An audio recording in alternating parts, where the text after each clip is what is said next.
What came first, numbers or letters? Are sticks, trees, bones? Answers to these questions and more on this episode of This Paranormal Life! Welcome back to This Paranormal Life. This is the weekly comedy podcast where every Tuesday we investigate a different tale, a different beast, a different claim, and come to the conclusion within the hour as to whether or not it's truly paranormal or not. As always, you are joined by professional paranormal investigators, Kit Mulvena, that's me, this guy across from me, Rory Powers. How are you doing today, Roy? I'm doing fantastic. Fun fact about This Paranormal Life, it is the only podcast that just by listening to it, you could be involved in a class action lawsuit. This is some illegal, highly dangerous material that we're spewing out on the internet, folks. Welcome to the jail cell. On This Paranormal Life, we do not like to mess around at the top of the episode. We like to get stuck in to today's investigation. Ready to go? I am 100% ready to go. Not a thing in the world that could distract me. I'm ready to get fired up. That's amazing. Well, let's dive right in. I don't even want to talk about the fact that this morning my boiler exploded in the house. Oh, wow. Yeah, Who that gives would explain. a shit? Let's get straight into that. That would explain. I mean, you are soaked up to your knees. Oh, yeah, brother. Just flooded the entire house then. Not that I want to get bogged down, but... No. Well, I am bogged down, quite literally. My house has become somewhat of a swamp overnight. It was pretty incredible. I awoke at 3 a.m. last night to an earth-shattering explosion. Thinking it was something from my dreams, I went back to sleep. Then I had a series of dreams later on in the night that I was drowning. Little did I know, that was a reality too. You mentioned it's like a swamp, and your house was quite a lot like a swamp already. You have a pretty substantial amphibian and lizard collection. Of course. So these guys presumably broke free. Yeah, they did break free. I'm starting to think they were the ones that f***ed up the boiler to begin with. That this was kind of their plan to take over the ecosystem. This is a Finding Nemo jailbreak. Right. But as you said, who cares about my boiler? Who cares about, frankly, the thousands and thousands of pounds worth of damage that it caused overnight? It's time to talk about the paranormal. You're damn right, Rory. No one cares about us. They only care about the stories we tell. It's Friday night in Leighton Buzzard, Bedfordshire. The date is 12th of October, 1979. Local tradesman Roy Fulton is leaving the pub after a rowdy darts match at around 9:20 p.m. He starts up his van and begins to head along the familiar journey home. Leaving the lights of the town behind, soon he's driving on a remote country road called Pedder's Lane. There are houses on that road now, but looking at Google Street View, they look pretty new, so it's safe to say at that time it was the absolute middle of nowhere. Should he be driving home after a rowdy night at the pub? It seems like a euphemism, doesn't it? Yeah. A rowdy, glug glug glug night. Roy notices a man thumbing a lift at the side of the road. He's dressed smartly, in dark trousers, with a white shirt collar poking out under a knitted jumper. He looks to be about 20 or so, and at first glance seems pretty harmless. Personally, this is where I lock my door. Things have changed since 1979. We're scared now as a society. I'm not taking any chances with guys on the side of the road. It doesn't matter how trustworthy they look. Even if it was David Attenborough himself, I'm not stopping. Right. Yeah, 1960s, 1970s, that was probably maybe peak hitchhiker scene, right? Like that was 70s was like hippie movement, wasn't it? Or was that 60s? 60s and 70s, yeah. 60s, 70s, that's where it's like, hey. Summer of Love, 69. Exactly. A stranger's just a friend you never met, brother. Unlock the car. Let's go for a ride. That sounded threatening. I didn't mean to come off that. Stranger is just a friend you never met. Also, I need you to hide this acid up your asshole while we go through this police check. What? Is that still David Attenborough? It was in the 60s. Where you headed, lad? Dunstable? Tottenham? But the man doesn't reply. Instead, he simply points straight ahead. Roy isn't fazed by this. He figures the kid's probably shy. He can go a bit further before trying to ask again. They drive in comfortable, manly silence for around a mile, at which point Roy needs to know which way to turn in order to get the man where he needs to be.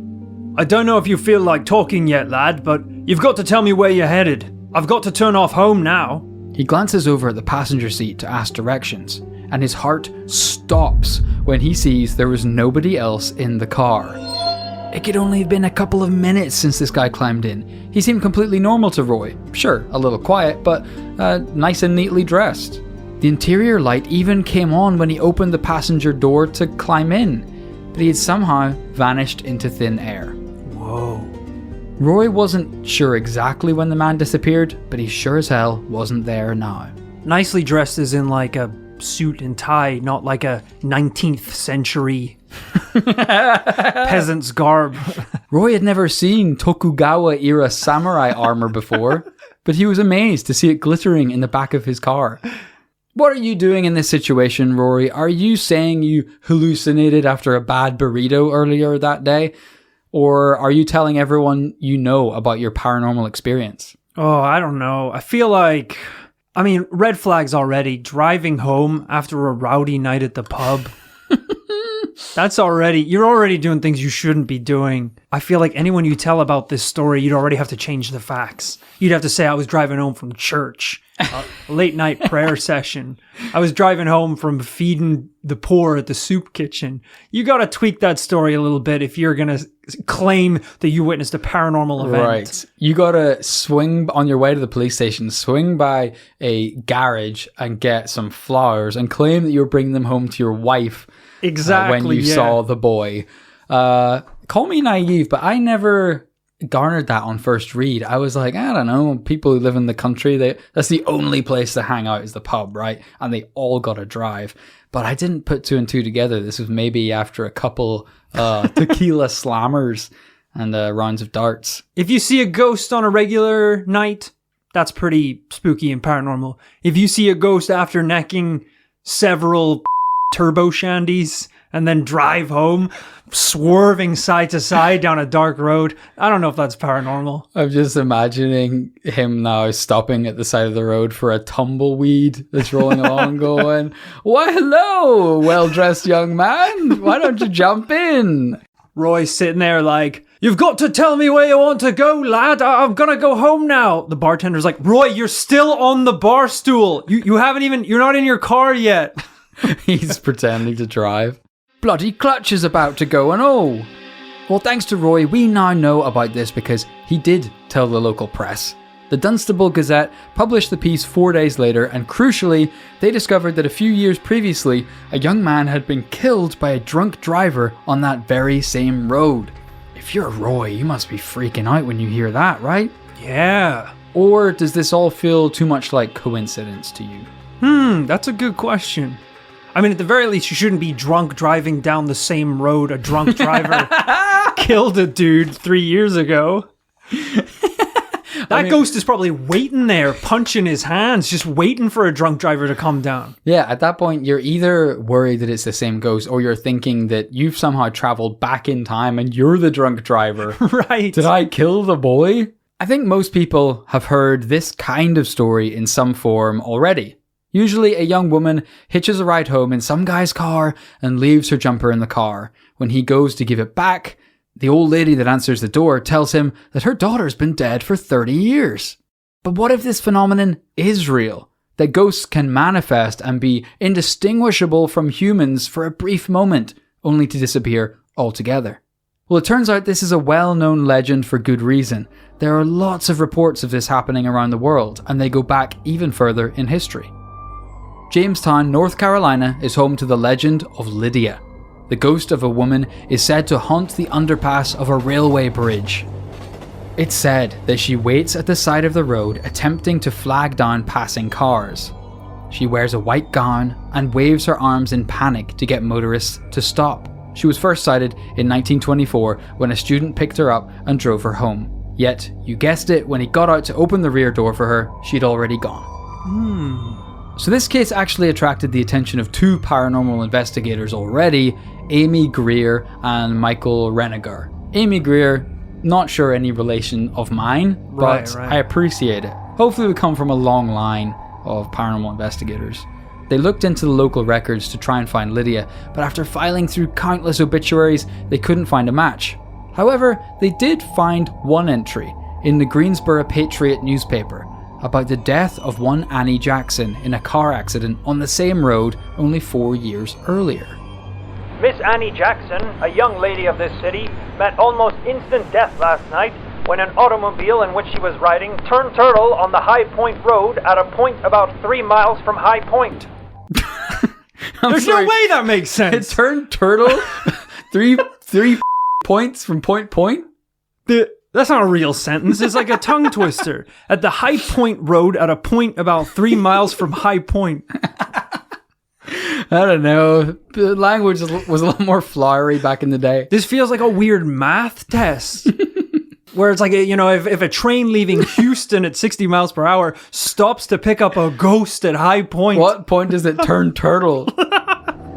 Annie and her gal pal, Nettie Lethco, were out on a double date that night. Nettie was up front with James Hutchison, who was driving his dad's Chrysler. Annie was in the back seat with Charlie Cross. Slightly scandalous, as both the men were married to other women. Suddenly, James lost control of the car on the wet road, and it rolled over so violently that Annie was thrown from the back seat and landed several meters away on the curb. Oh, jeez. That's not how you want to go, is it? Sinning? Sinning at 80 miles per hour?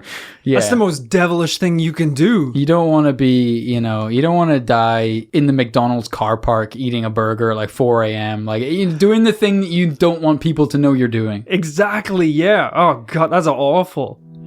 James stumbled away from the crash and went to look at Annie's body. When he saw how badly she was hurt, he was filled with dread. He was out driving late at night with 2 unmarried women, and he had killed one of them. James snapped out of his daze when he saw the headlights of another car approaching in the distance. Then he panicked and ran for his life, or at least his freedom, like the rat coward he is. Wow, what a scumbag. Thankfully, the police caught up with him a few days later. Our paranormal investigators, Amy and Michael, were convinced they had found their ghost hitchhiker, the legend of Lydia. Right. The woman who passed away in this brutal car crash. And for sure, if you had been Annie and your friend betrayed you that badly, you would definitely hang around and become an angry ghost, doomed to haunt this road forever, seeking help. Wait, who betrayed who? The driver! He turtled the car and sent the innocent lady flying. She died, and then he ran like a little bitch and got caught by the police. The hard turtled sounds like this is a game of Mario Kart, and they were red shelled round a corner and spun out into a tree. Yeah, sadly he shot a green shell into a wall. It bounced straight back and turtled the car. But I know what you're thinking. How can Annie be our ghost in the legend of Lydia? Amy and Michael must have had a heart attack when researching Annie's sad story and diving deeper into her past when they realized her middle name was Lydia. Annie Lydia Jackson. And to be fair, they were so convinced they had this paranormal case solved that they wrote the book Looking for Lydia, the 30-year search for the Jamestown hitchhiker. And if anyone is actually curious about where this took place, you can find it on Google Maps. It's down as Lydia's Haunted Bridge. You gotta love a paranormal investigator that just kind of figures out roughly what might be going on, and then pretty much writes the book, cashes the check, and bounces the out of there. No solutions. Right. No way to resolve the issue. No proof. Lydia looks like Ludia. That's $100,000, please. Yeah, all you did was find the woman who could be the ghost. You didn't prove that the ghost exists or anything. Well, what do you think, Roy? Isn't it pretty cool that in both our cases so far, we've actually got records of deaths that correspond with the hauntings? Yeah, I guess, look, that's exactly what you want. To find a ghost, to have a death linked to the location where the ghost was found. That's what anytime you're looking into a haunting case, that's what you need. It's a minimum. Exactly. Yeah, you got to look back in time and try and find someone who was killed around this location that would have a reason to come back in ghost form. Yeah. And you can really find any excuse. If someone saw a ghost in a subway and then you're like, hey, there was actually a dude who came back here like 3 years ago. I think he died eventually, but I once gave him a foot-long sandwich and he wanted mayo and I actually gave him mustard. Yeah. I think he's back. And I think he's making footlongs in the middle of the night by himself. And we're going to have to leave out a lot of mustard to appease the gods. That's all you need. Little excuses like that, and you've pretty much wrapped up your case. And, this is a problem we come up against surprisingly often. We go to the haunted Toys R Us in California, And I don't know, they're claiming that there's the ghost of some Native American burial ground folks there. And it's an amazing story, and then you look into it and no one can ever prove there was a Native American burial ground. The weird thing with this story is, why do they want to lift? Where are they going? Where does a ghost go? Yeah, well, I think this falls into the camp of ghosts that maybe don't even know they're dead, and they're stuck in a kind of time loop of, Lydia is out there on the road continually looking for that ride home because she's stuck on this road, doomed to haunt it. God, that's terrifying, isn't it? It is a bit. Imagine being a ghost, not knowing you're a ghost, so you can't even utilize your ghost powers. Bullshit. You're still you're still going to the bathroom and trying to do like your stretches in the morning to keep your body limber. You're made of dust. You're a floating ball. You don't need to stay limber. You don't have to pee. You could just transform into a butterfly and go to space if you wanted. Oh, that's brutal. And it is pretty fascinating that in these cases, these ghosts don't look like ghosts, apparently. You know? Right. They look like just They humans. get into the car as a hitchhiker, and people are, for all intents and purposes, convinced that they've got a real person in there. I think these are pretty fascinating stories, but admittedly, the legend of Lydia is almost 100 years old. However, you may be surprised to hear that some of the most famous cases of phantom hitchhikers are shockingly recent. In 2011, Japan suffered the tragic Tohoku earthquake and subsequent Fukushima nuclear disaster. The combination of this magnitude 9 earthquake, tsunami, and Chernobyl-level nuclear event devastated the region and tragically killed almost 19,000 people. During the year after the tragedy, the taxi drivers of nearby Ishinomaki started having some unusual encounters. One driver described picking up a woman wearing a coat at the train station downtown. "Good evening, sir. Please can you take me to the Minamihama district?" she said. The driver was puzzled by this request. That region suffered the worst damage of anywhere in the city. It had completely washed away. "The Minamihama district? Are you sure? Don't you know the whole area has been destroyed?" The woman fell silent as if she was deep in thought before quietly asking, "Have I died?" Whoa! The driver turned his head in alarm only to see she was gone. That's crazy. The hairs on my arm were standing on end reading that story. Isn't that horrible? My God, that's terrifying. So wild. I mean, just on this topic of like ghosts potentially not knowing they've died. That's super scary. That's got to be one of the most terrifying things someone can ask you. Yeah. in any setting ever. Yeah. If you're at like the checkout for your local supermarket and you're like, all right, can I actually get some help over here? And the guy is just standing behind the register, not doing anything. You're like, excuse me, sir, I'm trying to buy some beer here and you need to come see the IDs so you can approve it. And if he just slowly cranes his head towards you and says, "Have I died?" Yeah, you better hope you're in a dream. You better slap yourself awake.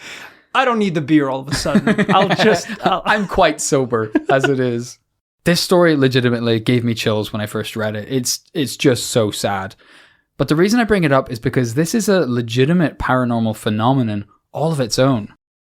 At least 8 different taxi drivers from this one city were interviewed by a grad student of Tohoku Gakuin University and had a story just like this. All the passengers were quite young, and crucially, every driver has the incident recorded in their logbook as an unpaid fare. That means they didn't black out or dream this, they actually made those journeys. Whoa. And then had to account for why no one paid them. Wow, that's really spooky. I will say there are videos online claiming to have caught these encounters on camera, but from what I can find, these are mostly all debunked as hoaxes.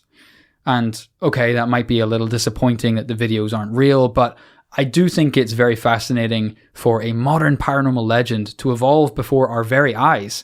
If anything, all our modern technology like the internet and video cameras just helps spread the paranormal stories even faster. And I think this all shows that this story may appear in different forms, but is actually a pretty old one. There's even an ancient Roman legend about Romulus dying and his body goes missing. Then one day, Proculus is walking to Rome, and who does he see along the way but Romulus? Oh, man. And no one's believing Proculus that he's seen Romulus. It's too outlandish. What happened to those kind of names?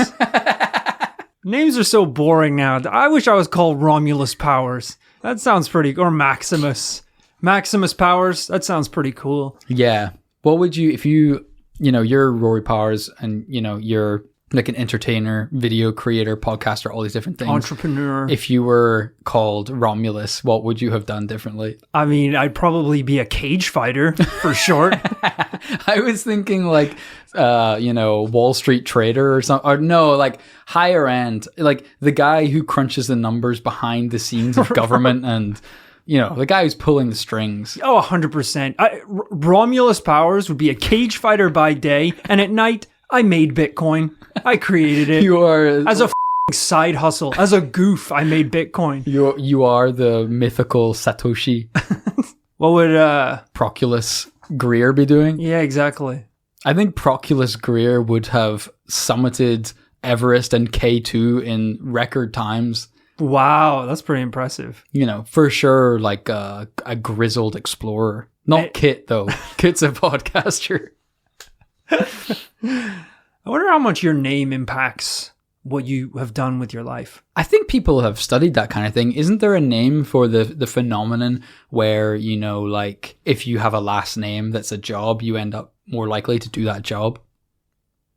Really? Is that true? I think that's a thing because there's so many like, Peter Flowers out there and they're florists. Right, or right. like, Doug Smith and he ends up becoming a blacksmith. Well, that was the origins of the names, wasn't it? Like, yes. Where they came from. Baker was Bakers, that sort of thing. But apparently it flips around on itself, Wow, that's weird. So we should really be calling our kids really badass names to make sure they have badass futures. Yeah. So I'm going to call my son Brad Maxi Muscle. Brad Maxi Muscle Beast Fist. I'm pretty sure Maxi Muscle is a copyrighted trademark, by the way. He's going to be called Max Michelin Monster Energy. He's going to be called Jack Creatine Powers. And he's actually going to be pretty cool, I'll have you know. I mean, we were, me and my wife, we were, watching YouTube and this vlogger she sometimes watches came up and the vlogger just had a baby and they called the baby Birdie Blue. That's what happens when you get a baby to name itself. Imagine if you were going in for elective surgery and they go, here, we must introduce you to your anesthetist. Dr. Birdie Blue, you'd be like, nah, no, absolutely I'm good. not. I'll go under the knife with no anesthetic, thanks. I'd rather do this shit myself than have Dr. Birdie Blue cut me open. Imagine you needed like a heart replacement and they were like, okay, we finally got a good heart. Who's next on the list? Birdie Blue? That's just a dud name. It must have been a hoax. Move past it. Smith Roberts. Yeah, give that son of a bitch the heart. But if your surgeon is called Maxi Muscle Creatine Powers... you'll at least give him a chance. But Rory, I told you about Romulus and Proculus, but if you don't trust them on this one, how about the word of God? That's right, Luke chapter 24. That's right, verse Joculus. 13. The biggest, most badass man of all.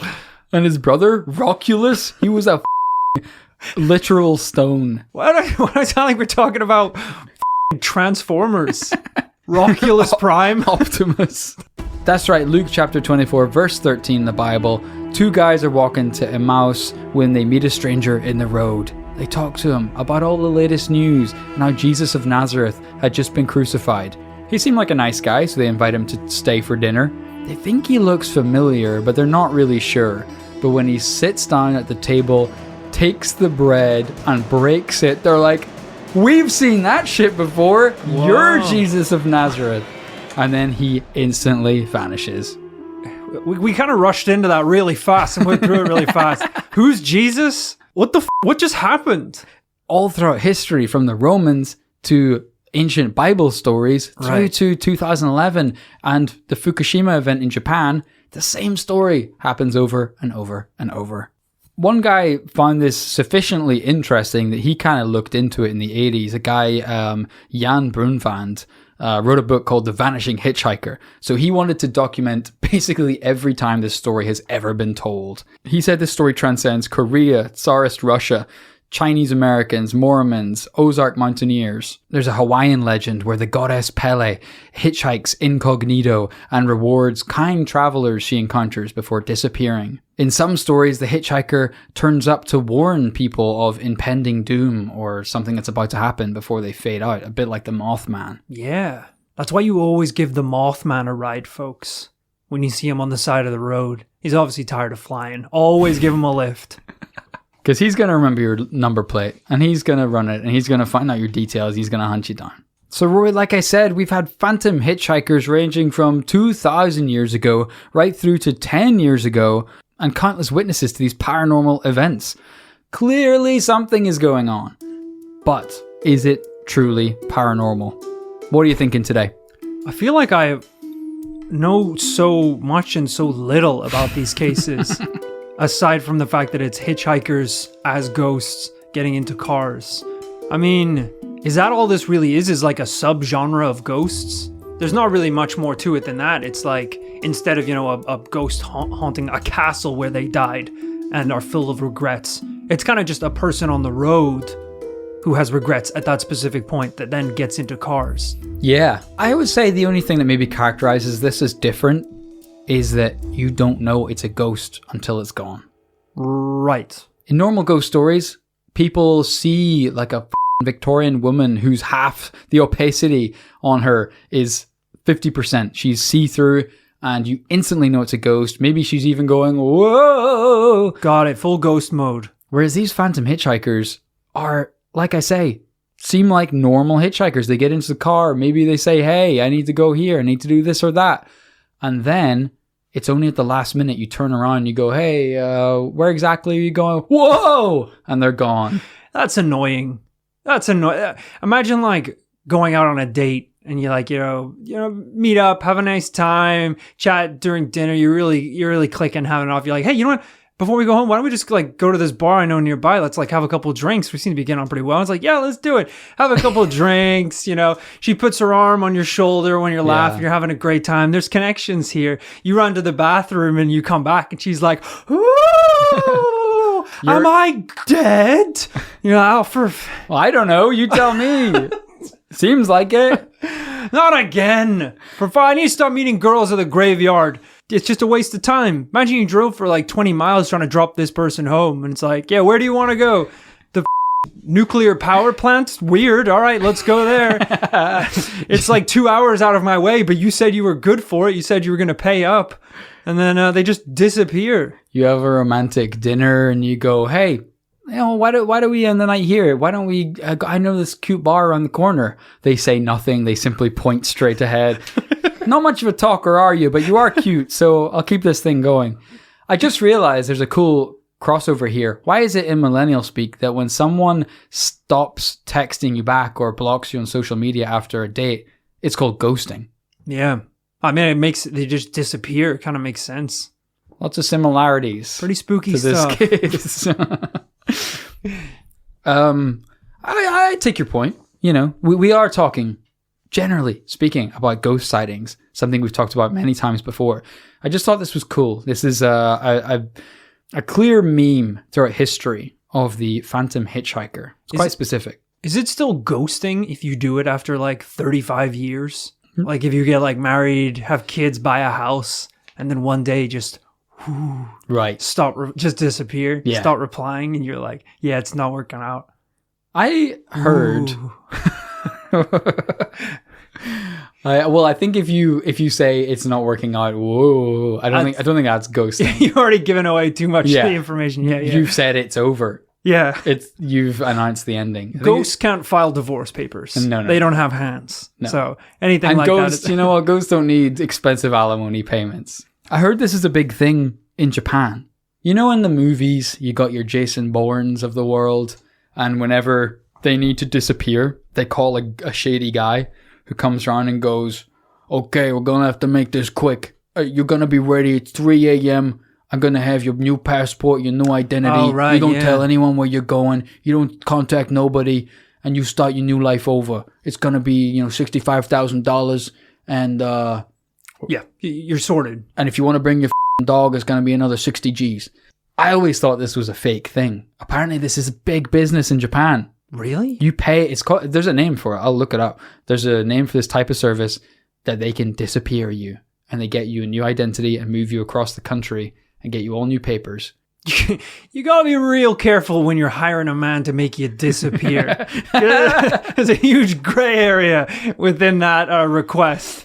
If he shows up right on time at 7 with a sawed-off shotgun, you best start running, because you just paid that guy 75 grand to murder you.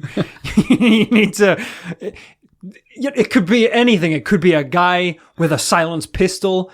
You could have accidentally hired a wizard from a guild who's showing up with a spell and an eye of newt to make you disappear. You're like, I wanted to stay in this dimension. I like this dimension. It's just my life I hate. All right, Rory, we're getting distracted. Yeah. What's it going to be today? At the end of every episode, we have to decide whether the case is paranormal or not. So what are you saying? I need more evidence. Fuck. You said I don't have any to give, I'll be honest. You said that these cases were ongoing even today. Taxi cams have been around for a very long time, folks. In Ubers, in black cabs, in yellow cabs in New York City.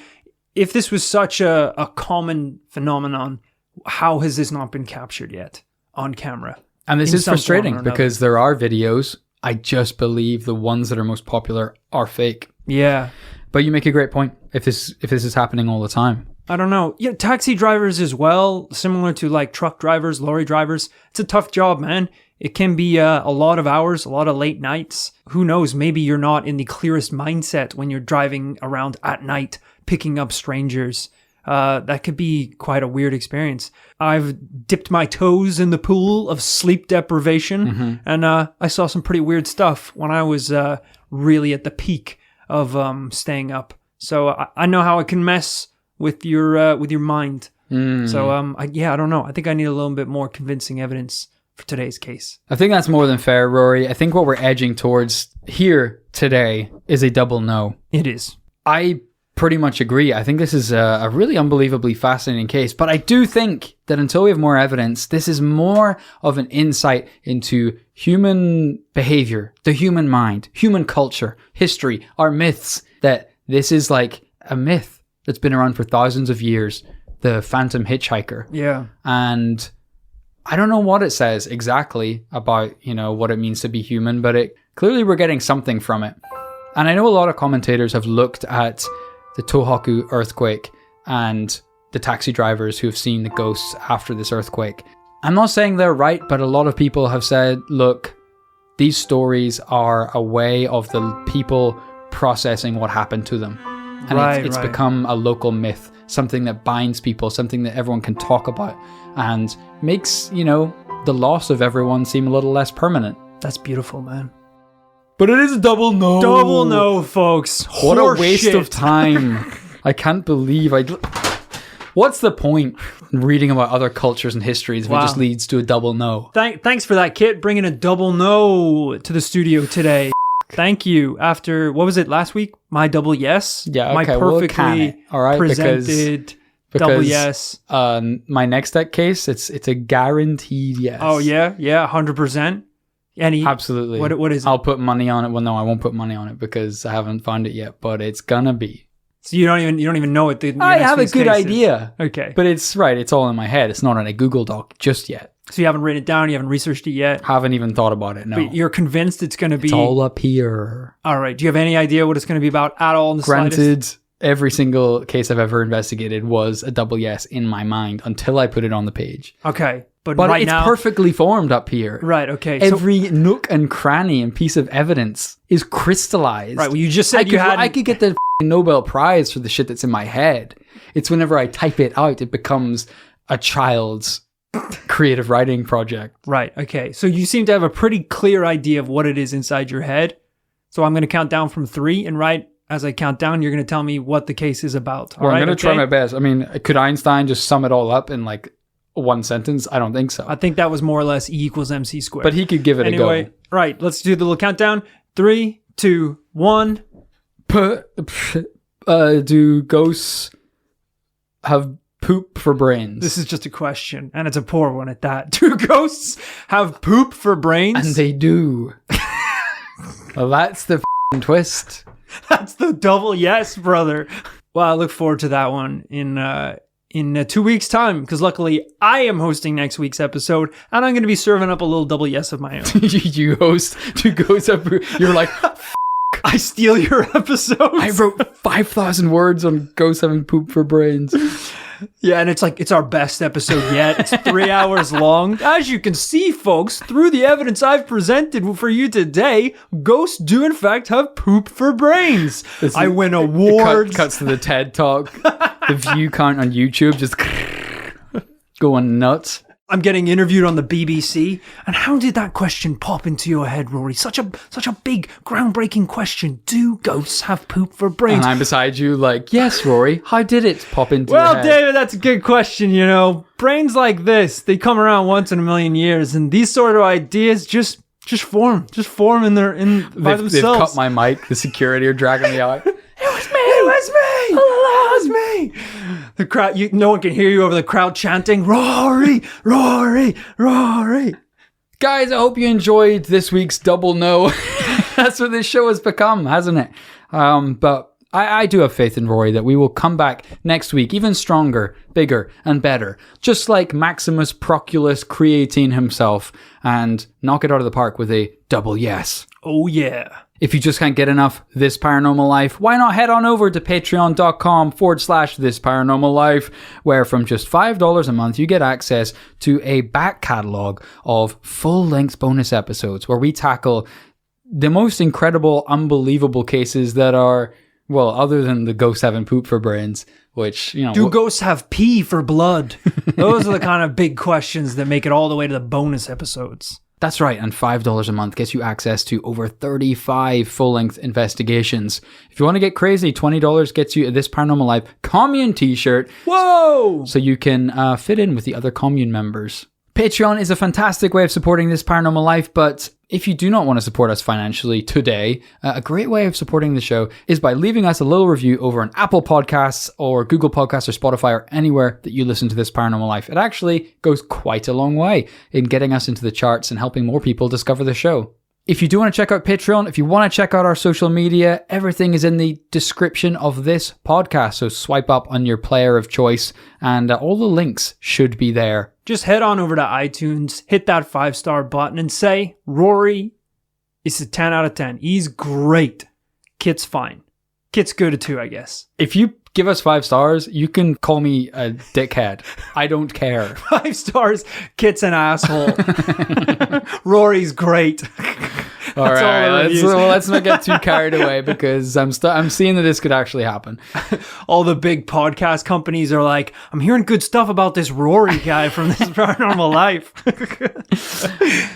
If you could just ditch this anchor that's weighing him down, this Kit fella, you could finally make it to the big leagues. Next week, I'm on Joe Rogan, just me, talking about the new pod. Talking about poop and ghost brains. Bullshit. Thank you for tuning in this week. If you have ever suggested ghost hitchhikers to us, thank you for suggesting that. There's, I think, too many of you to name today, but thank you all so much. Thank you so much to Cami Toman for editing and Amy Grisdale for research on this week's episode. We'll be back next Tuesday with a brand new paranormal tale. See you then. Bye-bye.